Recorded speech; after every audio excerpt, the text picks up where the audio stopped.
नमस्कार प्यारे विद्यार्थियों, एग्रीकल्चर के आज के इस वीडियो के अंतर्गत हम जैव उर्वरकों के वर्गीकरण के बारे में अध्ययन करेंगे। जैसा कि हम लोगों ने पहले जैव उर्वरकों के बारे में पढ़ा था कि जैव उर्वरक क्या होते हैं, यानी कि ऐसे उर्वरक जो कि सूक्ष्म जीवों पर आधारित होते हैं। और ये सूक्ष्म जीव जो होते हैं वो मृदा की उर्वरा शक्ति को बढ़ाते हैं। साथ ही साथ ये जैव उर्वरक जो हैं वो मृदा के अंदर रोगनाशी का काम करते हैं, मृदा जनित रोगों को रोकने की रोकथाम करते हैं।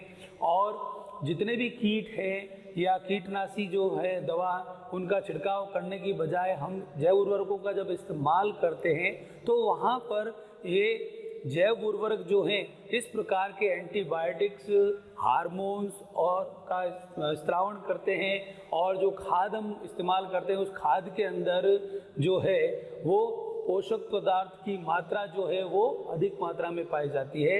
ये स्थूल कार्बनिक खाद जो है और जो सूक्ष्म कार्बनिक खाद है उसके रूप में इसका इस्तेमाल हम करते हैं। तो यहाँ पर हम बात करते हैं कि जैव उर्वरकों का वर्गीकरण, कि हम किस आधार पर हम इसका वर्गीकरण करें। इसकी समानता और असमानता के आधार पर हम क्या करते हैं, इनका वर्गीकरण करते हैं। इनको अलग अलग कैटेगरी के अंदर हम इसको रखते हैं कि किस प्रकार के जो जीवाणु हैं, जो सूक्ष्म जीव कल्चर, हम इसको जैव उर्वरक के नाम से जाना जाता है। इसको हम सूक्ष्म जीव कल्चर के नाम से भी जानते हैं, बायो इनोकुलेंट के नाम से भी जानते हैं। तो ये जो सूक्ष्म जीवी कल्चर है, यानी कि सूक्ष्म जीवों का हम क्या करते हैं, कल्चर कराते हैं। सबसे पहले हम बात करते हैं कि जैव उर्वरकों को बनाने के लिए उनको कहाँ से हम इसको इस्तेमाल कर सकते हैं। कि जैव उर्वरक जो है, जो मृदा है, उस मृदा के अंदर पाए जाने वाले जो सूक्ष्म जीव होते हैं, उन सूक्ष्म जीवों को हम सबसे पहले क्या करते हैं, पृथक करते हैं, उसको आइसोलेट करते हैं और उसको क्या करते हैं, कल्चर मीडिया के अंदर डाल देते हैं। और जब हम इसको कल्चर मीडिया के अंदर डाल देते हैं तो इनकी संख्या जो होती है वो बढ़ना शुरू हो जाती है। यानी कि मीडिया कल्चर के अंदर इनको रख करके हम इनकी संख्या को बढ़ाते हैं, ठीक है ना। और ये जो सूक्ष्म जीव हैं वो पाउडर फॉर्म के अंदर मिलते हैं। जैसे राइजोबियम कल्चर की बात अगर अपन करें, जिनको बीजों के उपचार करने के लिए इस्तेमाल किया जाता है, ठीक है ना। पीएसबी जो है, जैसे फॉस्फोरस सॉल्युबल बैक्टीरिया जो है, उसका भी इस्तेमाल हम करते हैं। तो ये सारे सूक्ष्म जीव पर आधारित जो हैं वो उर्वरक होते हैं। और इसी के साथ साथ हम क्या करते हैं कि जीवों के द्वारा जो भी एंटीबायोटिक्स पदार्थ इनके द्वारा स्थापित किया था, सूक्ष्म जीव ही सूक्ष्म जीवों को मारने के लिए, को खत्म करने के लिए क्या करता है, एक पदार्थ स्रावित करता है, रासायनिक पदार्थ। और उसी पदार्थ के द्वारा उसकी हम क्या कर सकते हैं, कंट्रोल कर सकते हैं, रोग नियंत्रण कर सकते हैं, कीट नियंत्रण कर सकते हैं, मृदा के उपजाऊपन को हम बढ़ा सकते हैं। और साथ ही साथ हम जो उपज हमको मिलती है उस उपज की गुणवत्ता को हम बढ़ाते हैं। और मृदा के अंदर जो नाइट्रोजन है, फॉस्फोरस है, उसकी आपूर्ति हम करते हैं इसके द्वारा। और ये सस्ते स्रोत होते हैं, हमें कहीं इधर उधर से भटकने की जरूरत नहीं पड़ती। हम अपने आसपास उपलब्ध चीज़ों से ही, आसपास की, जैसे अब सरसों की खली है, नीम की खली है, तो हम उसका इस्तेमाल करते हैं और उसका प्रोडक्शन भी बढ़ाते हैं। आज के समय में हम वर्तमान युग के अंदर देखें तो जैव उर्वरकों के इस्तेमाल के द्वारा जो जैविक खेती की जा रही है उसके अंदर भी अलग अलग तकनीकों का इस्तेमाल किया जा रहा है। हम मृदा रहित खेती भी कर सकते हैं, है ना। ऐसी खेती जहाँ पर हम क्या करते हैं कि कोकोपीट का इस्तेमाल करते हैं। हम हाइड्रोपोनिक्स के अंदर भी हम क्या कर सकते हैं, जैव उर्वरकों को ऐड कर सकते हैं। और एरोपोनिक्स यानी कि वायु के अंदर भी हम खेती जो करते हैं उसके अंदर भी हम क्या कर सकते हैं। लेकिन भारत के अंदर अभी ये विधि प्रचलित नहीं है। हमारे यहाँ पर जो मृदा के अंदर हम जैव उर्वरकों का इस्तेमाल करके जो खेती करते हैं और उसके अंतर्गत हम भूमि की उपजाऊपन को बढ़ाते हैं। साथ ही साथ अगर हम इसको टेरेस गार्डन बना करके भी हम क्या कर सकते हैं, जैविक खेती कर सकते हैं। आजकल के बहुत सारे ऐसे एनजीओज है, बहुत सारे ऐसी संस्थाएं हैं जो इस कार्य के अंदर लिप्त हैं। और ये सारे कार्यों को क्रमबद्ध करने के लिए हम क्या करते हैं कि वेटलेस जो हम क्या करते हैं, इसको छत के ऊपर हम मीडियम का इस्तेमाल करते हैं, उसी के अंदर हम क्या कर सकते हैं, खेती कर सकते हैं। और हम बूंद बूंद सिंचाई विधि का इस्तेमाल कर सकते हैं, जल के निकास के लिए उचित व्यवस्था कर सकते हैं। और उसी कोकोपीट के अंदर हम क्या करते हैं, जो वर्मी कंपोस्ट खाद है, कंपोस्ट खाद है, उसका हम को मिला करके हम क्या मीडिया बना सकते हैं, उस मीडियम के अंदर हम इसको क्या करते हैं। तो सॉइल लेस जो एग्रीकल्चर है उसका भी आज के समय में चलन चलने लग गया है कि हमारे आसपास के क्षेत्रों में अगर हम देखें तो बहुत सारे लोगों की जो घर की छतें हैं वो खाली पड़ी है। अगर वो चाहें तो उस छत का इस्तेमाल अपने घर के अंदर खेती करने के लिए भी इस्तेमाल कर सकते हैं। तो हम यहाँ पर ऐसे ही सूक्ष्म जीवों के बारे में हम अध्ययन कर रहे हैं जो कि जैव उर्वरकों का काम करते हैं। उनका वर्गीकरण देखें तो पहला जो इसके अंदर प्रकार है, ऐसे सूक्ष्म जीव जो कि नाइट्रोजन को स्थिर करने का काम करते हैं और उनको नाइट्रोजन स्थिरीकरण करने वाले जीवाणु कहते हैं। नाइट्रोजन फिक्सेशन करने वाले जीवाणु कहते हैं। नाइट्रोजन को ये फिक्स करते हैं और वातावरण की जो नाइट्रोजन उसको उसके यौगिकों के अंदर बदल करके नाइट्रोजन यौगिकीकरण की क्रिया करते हैं। जिसमें ये दो प्रकार से माने गए, एक तो सहजीवी सिम्बायोटिक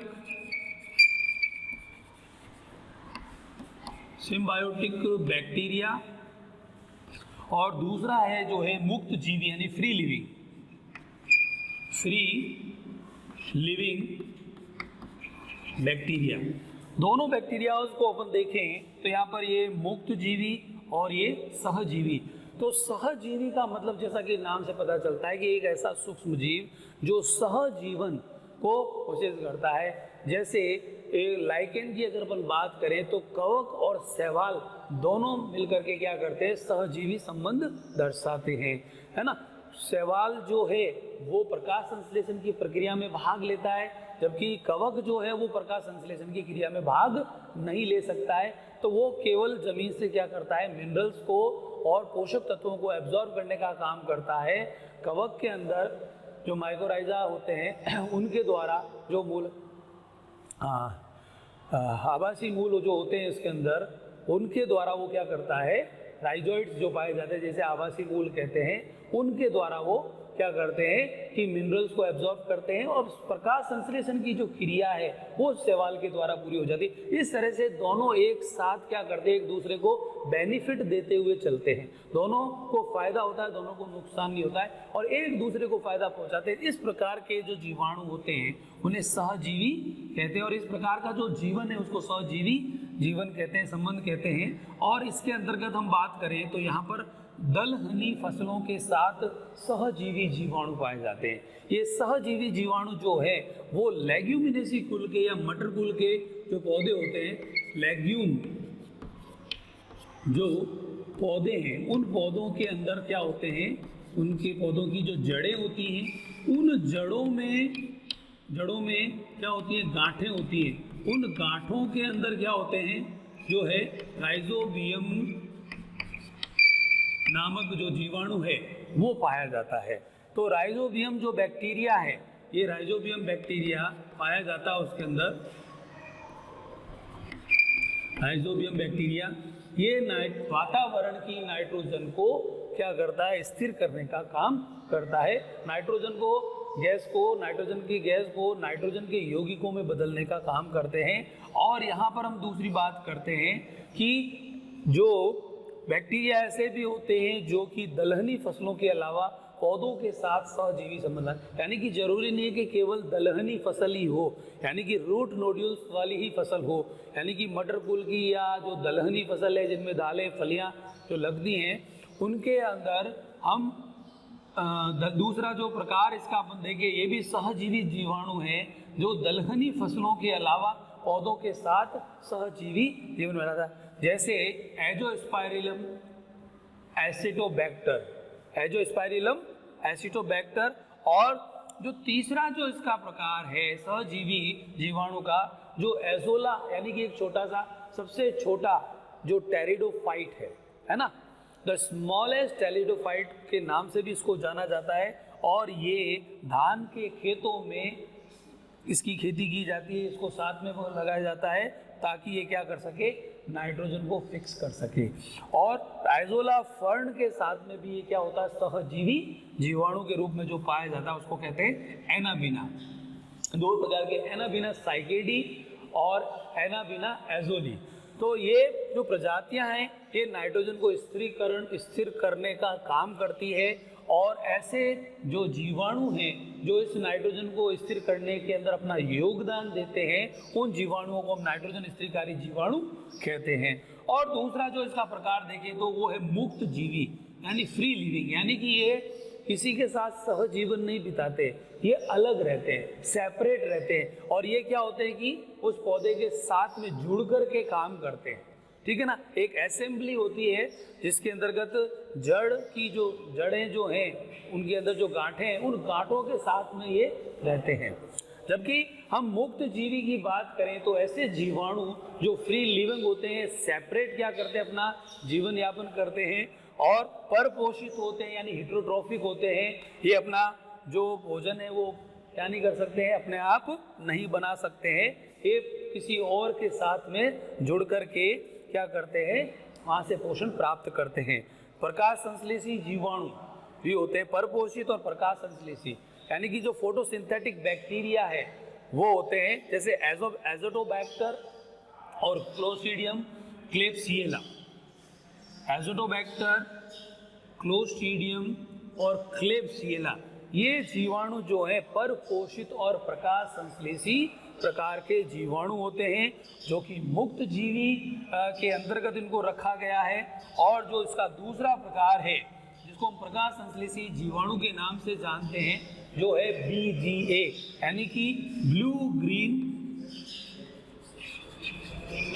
एल्गी।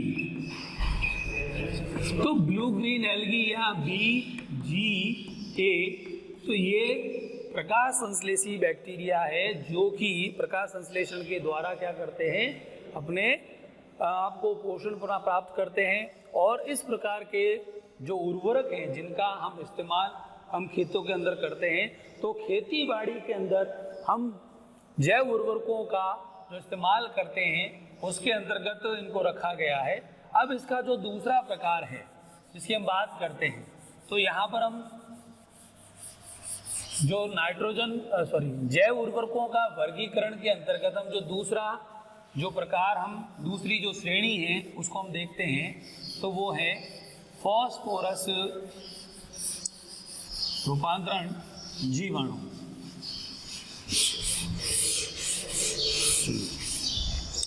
फॉस्फोरस रूपांतरण जो इसका दूसरा प्रकार है, फॉस्फोरस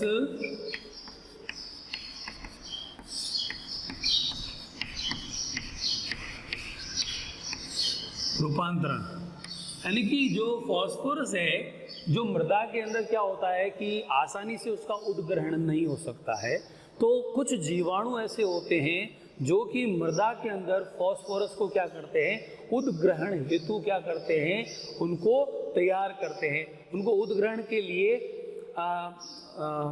बनाते हैं, उद्ग्रहण किया जा सके पादपों के द्वारा, आसानी से उसको अवशोषित करके पादपों के अंदर इस्तेमाल हो सके। तो ऐसे जीवाणु जो फॉस्फोरस रूपांतरण का काम करते हैं, ये बैक्टीरिया या कवक के रूप में हो सकते हैं, जो अपनी वृद्धि के दौरान क्या करते हैं, जब ये वृद्धि करते हैं अपनी वृद्धि के दौरान कार्बनिक और अकार्बनिक अम्ल बनाते हैं। क्या बनाते हैं, कार्बनिक और अकार्बनिक अम्ल बनाते हैं। जब ये अपनी वृद्धि करते हैं तो उस दौरान ये कार्बनिक और अकार्बनिक अम्ल बनाते हैं, और इसके परिणाम स्वरूप क्या होता है कि मृदा के अंदर जो मौजूद फॉस्फोरस की जो मात्रा है जिसको पादप आसानी से ग्रहण नहीं कर सकता है, उसको ग्रहण योग्य बनाते हैं, उसे उद्ग्रहण के लिए तैयार करते हैं। और इस प्रकार के जो जीवाणु जो जैव उर्वरक होते हैं वो बैक्टीरिया हो सकते हैं, बैक्टीरिया या कवक भी हो सकते हैं, ठीक है ना। तो ये दोनों मिलकर के क्या करते हैं, फॉस्फोरस का रूपांतरण करते हैं, यानी कि जो जटिल फॉस्फोरस की जो मात्रा है उसको सरल फॉस्फोरस की मात्रा के अंदर बदलने का काम करते हैं, ताकि पादप जो है उस फॉस्फोरस को ग्रहण कर सके। क्योंकि जैसा कि हमने पढ़ा है कि आर्नन ने जो तत्वों की अनिवार्यता का नियम दिया है, उस नियम के अनुसार अगर अपन देखें कि कोई भी पोषक तत्व पादप को अगर न के बराबर भी अगर चाहिए और थोड़ी सी मात्रा में भी चाहिए, अगर वो नहीं मिल पाता है तो ऐसी स्थिति के अंदर पादप अपने जीवन काल को पूरा नहीं कर सकते हैं। और जब पादप अपना जीवन काल पूरा नहीं कर सकते तो ऐसी स्थिति में पादप हमें उपज भी प्रदान नहीं करेगा, वो क्या हो जाएगा, अपना जीवन समाप्त कर लेगा। तो किसी ना किसी तत्व की कमी के कारण, है ना, हम ये नहीं कह सकते कि भी ये तत्व अगर नहीं दे तो चल जाएगा, काम चल जाएगा, नहीं, हमें वो सारे सूक्ष्म पोषक तत्व और वो सारे गुरु पोषक तत्व यानी कि 17 एसेंशियल एलिमेंट्स जो है वो देना हमें अनिवार्य है। अगर ये नहीं मिल पाते पादप को तो उसकी ग्रोथ रुक जाएगी, उसकी वृद्धि रुक जाएगी, उसकी सीड्स के अंदर जो है गुणवत्ता नहीं आएगी, यानी कि बाकी की सारी प्रक्रिया उसके अंदर जो भी है वो प्रभावित हो जाएगी। तो यहाँ पर हम देखते हैं ये फॉस्फोरस की विलेयता को क्या करते हैं, फॉस्फोरस की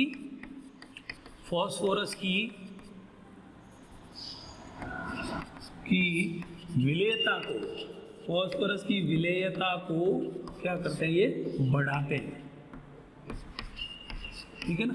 तो जीवाणु जो हैं, जो पीएसबी जो बैक्टीरिया है, जिसे अपन पीएसबी या फॉस्फोरस सॉल्युबल बैक्टीरिया, ठीक है ना, फॉस्फोरस सॉल्युबल बैक्टीरिया जो करते हैं, ये अपने वृद्धि के दौरान क्या करते हैं, कार्बनिक और अकार्बनिक अम्ल बनाते हैं, बैक्टीरिया और कवक के रूप में पाए जाते हैं, फॉस्फोरस की विलेयता को बढ़ाते हैं। साथ ही साथ हम बात करते हैं जो इसके अंतर्गत जो फॉस्फोरस रूपांतरण में, एक तो विलेयकारी जीवाणु,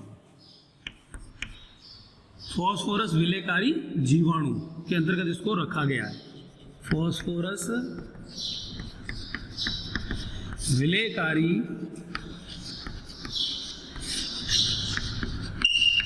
जीवाणु। और जो इसका दूसरा प्रकार है, ठीक है ना, जो दूसरा प्रकार है वो सहजीवी कवक है, सहजीवी कवक है। ये सहजीवी कवक, फॉस्फोरस विलेयकारी जीवाणु और सहजीवी कवक, तो ये फॉस्फोरस रूपांतरण के अंदर अपनी अहम भूमिका निभाते हैं। और बात हम करें तो यहाँ पर ऐसे कवक जो पौधों की जड़ों के साथ में क्या करते हैं, सहजीवी संबंध स्थापित करते हैं पौधों की जड़ों के साथ, और उनको मृदा में जो फॉस्फोरस की जो मात्रा है उसका उद्ग्रहण करने के लिए इसका इस्तेमाल करते हैं। तो यहाँ पर अपन इसका एग्जाम्पल देखें तो वो इसके अंदर फॉस्फोरस विलेयकारी जीवाणु का जो एग्जाम्पल है वो है पीएसबी, यानी कि फॉस्फोरस विलेयकारी जीवाणु, ठीक है ना। और जो सहजीवी कवक का अपन देखेंगे तो वेसिकुलर, अर्बस्कुलर, तो ये जीवाणु का काम क्या होता है कि ये जो पादप है उस पादप की जड़ के साथ सहजीवी संबंध स्थापित करते हैं और उसके माध्यम से फॉस्फोरस का जो है उद्ग्रहण करने में ये अपनी अहम भूमिका निभाते हैं। तो जैव उर्वरकों के वर्गीकरण के अंतर्गत हम जो अगला टॉपिक है वो अगले वीडियो के अंतर्गत पढ़ेंगे। धन्यवाद।